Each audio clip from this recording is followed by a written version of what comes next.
Wala na talaga yung buhangin na nandito sa tabi. Ayan yung tubo mga kaibigan na kinukuha na natin. Nililipat yung buhangin na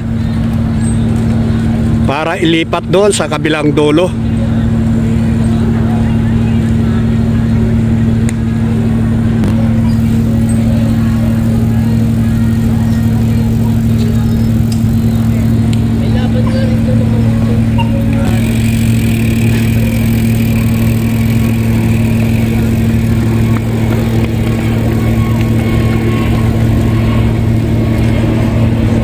Ito yung ginagawang reclamation dito sa Manila Bay. Nililipat mga kaibigan yung buhangin. Ito yung tubo, dinadala ron sa bandang dulo yung buhangin.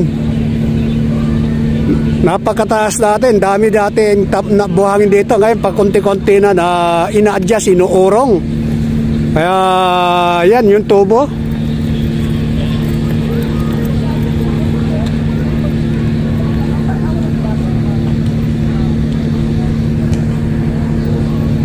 Nilalagay na yung buhangin dyan sa bandarian, sa dulo.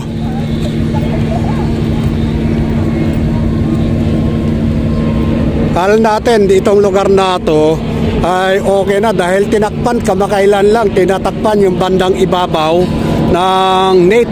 Ngayon nilipat na ulit yung buhangin, nawala na yung gabundok na buhangin na nakatambak dito. Pakunti-kunti na nauubos. Ayan yung mga birds na andyan sa gitna mga kaibigan, no?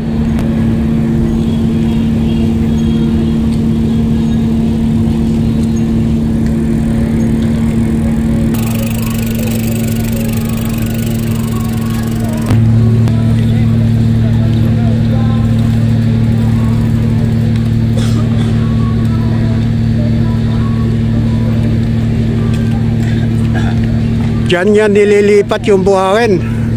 Binubukas sa bandang dulo. Ayun oh.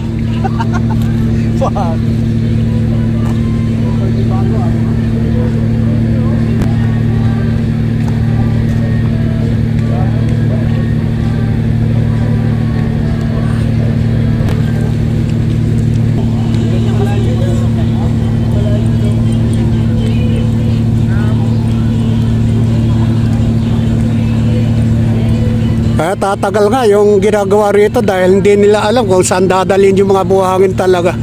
Nandun na sa bandang dulo yung buhangin, nililipat.